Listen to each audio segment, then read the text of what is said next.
Hello everybody. We are clinicians at Physical Therapy San Pedro, and today we're going to chat with you about becoming the uninjured athlete. So a lot of our patients, I'm Dr. Janae Brown, by the way. This is Dr. Sandoval. Dr. D. Kristen. And we, again, are your fine clinicians here locally in San Pedro. So as physical therapists, we commonly see injured athletes. We see injured people, right? So, and what we find is that a lot of athletes get injured commonly from basically not doing just some simple things that they can do to reduce their injury risk. It's impossible, right, as an athlete to completely avoid all injury risk, right? Because when you're play any sport or you're competing, you take that risk that there's unplanned circumstances. You don't always plan for everything to happen. So we can't avoid injury. We know that, like we just know that, and that's why we have jobs. But also, you can reduce your injury risk, and of course, we want to help people. We love, of course, having clients and patients, and we want to help you. And we know that no matter what we tell you, you're still going to be helping you because you're not going to listen, and you're going to need us. That's just human nature. But we'd love to help sort of reduce some of those things. So, you guys, what are some things that you guys think that these fine folks can do to reduce their injury risk? Throw out something, like one thing that you recommend to your patients or clients that they can do. Anybody want to start? Dr. B? I mean, as simple as strength training. I mean, I think that's one of the first things that we really teach our athletes, or just non-athletes too, as far as building up your body's capacity, building up your body's resilience to load. I think that's kind of one of the more important things that we try to teach as much as possible. And obviously, we work in a clinic where it's a gym environment, so as people walk in, that's the first thing that they see anyways. So I think it's a little bit easier to teach them. Yeah. But what athletes do you guys feel like do not strength train enough? Like, what is the athlete that we're coming to? runners, swimmers. Yeah. Runners, swimmers, Runners. Yeah. Runners and swimmers. I agree. But I would say a lot of like high school athletes now, I don't know what the reason is, but a lot of times the strength and conditioning programs get taken out first in high school programs. And majority of the time when a lot of these athletes come in, they're like, you ask them, do you do any strength training? They're usually saying no. Right. Like, we don't have anything. Right. So that's where we have to start for a lot of these kids. Yeah. Why do you guys think that? Why is strength training so important? Like, a lot of athletes feel like, well, it's not part of my sport. Like, I play soccer, so it's more important for me to spend time on my skills and being able to shoot the ball better, or why do I need to do that? Why would you get what's feedback for, like, okay, this is why strength training is important for your sport? What would you guys tell your clients? I feel like in order to do whatever it is you want to do well, I mean, you have to, create it's demanding for whatever you're doing. So you just need to have the capacity to be able to do so. So that's just going to come down to reps and sets of certain exercises that create that capability to do your sport without injury and optimally. Yeah. Anybody else? I mean, from a performance perspective too, right? Like you were saying, like if for soccer players, they need to kick the ball. But if you want to kick the ball harder, if you have more strength, it's going to be a little bit easier for you. So Yeah. and sometimes it's just as simple as that too. Yeah, for sure. Yeah. True. Yeah, and I think resilience to just having, like, for example, I always tell people, like, if your quads are strong, then if you get impacted, like you get a hit and you're in a position to tear your ACL, maybe your quads will be strong enough to resist that force or that impact or whatever. So having strong, like, muscles and strong ligaments, it's not just your muscles, right? We're working your joints, your ligaments. Having stability can help resist forces that we know people are going to come against in sport. Yeah. What's another one? Strength training, good one of our favorites. We really focus on that with our clients. What's another one? Okay. Yeah, I think going along with strength training is just making sure that we're working on the small little details as well, not just big overall explosive movements, but just doing the little things as well. What are those? Tell me some little things. What are some little things, the small stuff? Let's say just working on being able to extend your hips through full range of motion. That little thing can be so difficult for so many people. Yeah. Right. So just being able to do that thing, or being able to control your let's say, rotational ability in your hips. Control, like Yeah, motor that control, controlling control. movement. Yeah, Yeah, those little things go a long way, I yeah, think. yeah. Anybody else on the small stuff?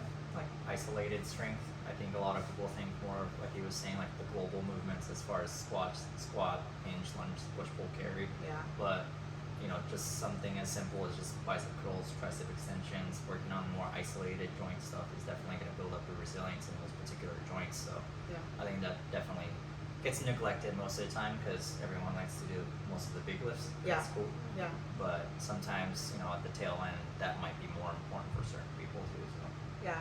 A lot of, I feel like we struggle with a lot of like our strong people, like our power lifters, our Olympic lifters, our strongmen who are like, don't want to do isolation work and they don't like see the benefit. But for me, I like to tell them, you know, you need that for joint health. Like your elbow is a hinge, you know, joint, and it goes like this, right? So if you don't move it like that every once in a while under resistance or under load, then you know it's not gonna be healthy. It'll have a breakdown. Your knee, same thing. Like if we don't move it in that way, so that it's not even just about strength building. It's about like joint health essentially too, right? What other small things, Kristen, that do you want your patients to do that, or your clients to do that they don't do enough of, or you would Right. recommend? I mean, going along that, I mean, flexibility, just Yeah. checking in with your muscle length, Mhm. and stability, just Yeah. making sure that you know, are checking in unilaterally with your body, whether it's upper or lower, making sure that it's not just all coming together, but that you can isolate, because it's all pieces that make one big movement. Yeah. So, Yeah. Yep. Flexibility, control, single leg or single arm movements, single leg movements, mobility, which Dr. D is teaching a class on right now. So he's gotten really good at teaching that to people. Mobility work, yeah, moving your joints through all their motions. Power, like I don't think people do enough. Like, I guess power wouldn't be a small thing, but just moving your body in ways where you're working like acceleration, power, things outside of maybe your sport that you're not like really training. right. And I feel like I see that a lot in like powerlifters and strongman competitors and stuff Yeah. because they're focused so much on like strength and Yeah. hypertrophy, right? But Yeah. they start to miss some of the high velocity type of movements too. So Yeah, for sure. If we're gonna do like an overhead press, like a log press, there's power that comes from like generating power from your legs up. You have to push through your legs to Right. push up overhead. Or if you're gonna do like a yoke carry, you have to develop speed, right? It's a timed event, Right. like so you have to be able to carry that weight, but in a time. So Right. how fast can you move, right? All that little stuff, yeah. Okay, so small stuff. Do the small stuff, strength training. Anything else? What's another recommendation that you can give these guys to be less injured or to not be so at risk for injury all the time? so just being consistent with all of these things. Yeah. So not just doing it once, and then not doing it again for a month, but also making sure that you have some sort of routine or program, so you have regular introduction to your body on these things. Just better for longevity, and the body needs that gradual kind of loading rather than, you know, all at once. So just being consistent, probably having to make it a lifestyle change, but more so getting to have it be a lifestyle change, so it becomes less of a chore, so to speak. Yeah, I think one of the things we see so often with athletes, and just actually just the average gym goer, who would I consider an athlete as well, but like, is that they haven't done something in a long time and they go and try to do it again. Like, it's been 6 months to a year since I bench pressed any weight at all, and I go in and try to bench press what I bench pressed a year ago. Like, Right. that's where the consistency can hurt them, right? Because Yeah. even if you're not consistent, you still need to build capacity, right? Right. So like, you gotta start from move the bar. Does the bar feel good? How do I feel? Okay, let me load a little bit. And then, you know, how are you building that to the next time you move? You don't just, the body does have good muscle memory, right? Yeah. We do have the ability to like remember, which is amazing about our body, but it also doesn't like for us to go from A to Z. We have to like move in between those, you know, moments, which is where we see a lot of, even as we're training our clients towards back to sport, they just sometimes will do that. And so yeah. building that I capacity. mean, generally, like injuries typically happen when you do too much too soon or too little Yep. too late. So Load management. yeah, it's all about load management at the end of it all. Yeah, for sure. Anything else? Dr. Do you have anything else? give me another thing that you would want, that you can tell some of these people to do that are going to help them become a less injured person. I think recovery.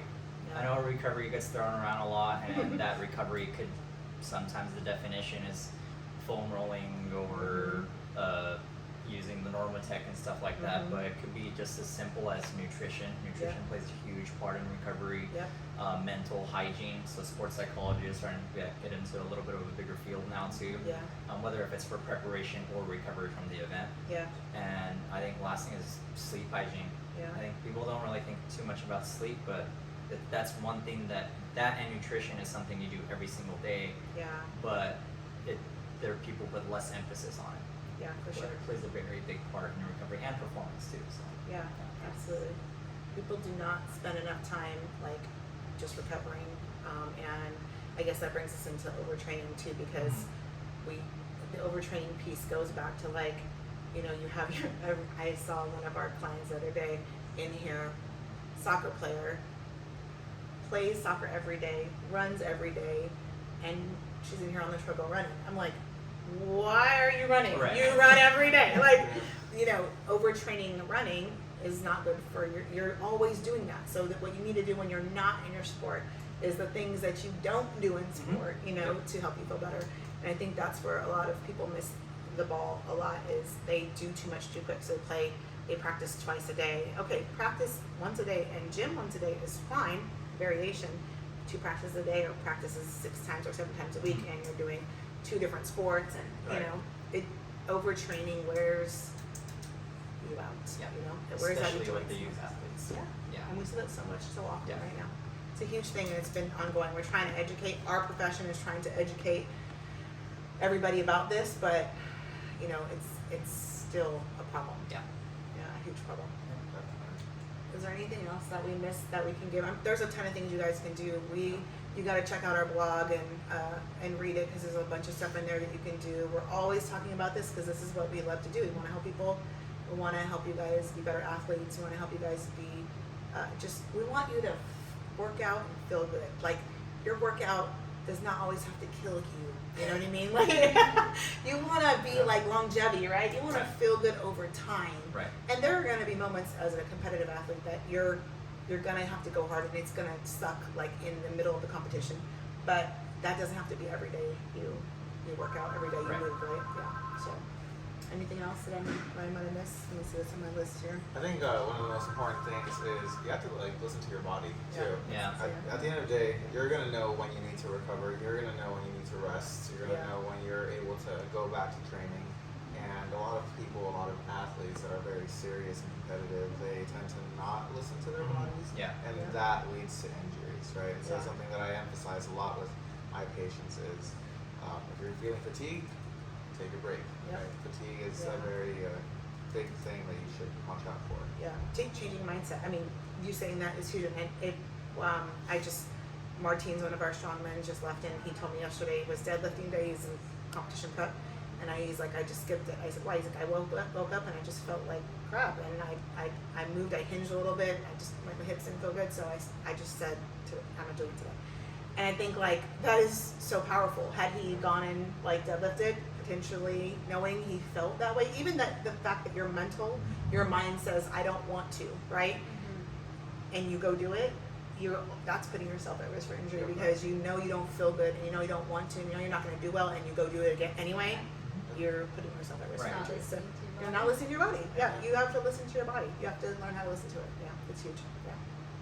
Yeah. The last one I'm going to end on here is just getting help, right? So you got to know when you can't do it on your own. And we all need help with things, you know. If you know, like I put in spot, I'm not a tax consultant, right?